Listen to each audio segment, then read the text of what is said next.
हसन मंडी का फेस करेंगे। हसन मंडी आए बॉल की और अच्छा बॉल, बहुत ही अच्छा यार्क यहाँ पर।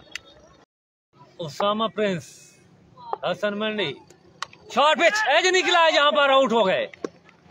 अच्छा बॉल किया, मेहनत की इस गेंद पे, बहुत नाज़िल लोग। हसन मंडी 5वीं बॉल, शॉर्ट पिच बॉल, अच्छा बॉल था।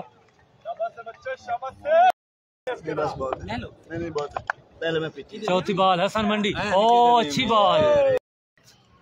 2 विकेटों के नुकसान पर आया गेंद की। हसन मंडी स्लो बॉल पिकअप किया है, फील्डर नीचे आने की कोशिश कर रहे हैं, यकीनन कैच होगा। और हसन मंडी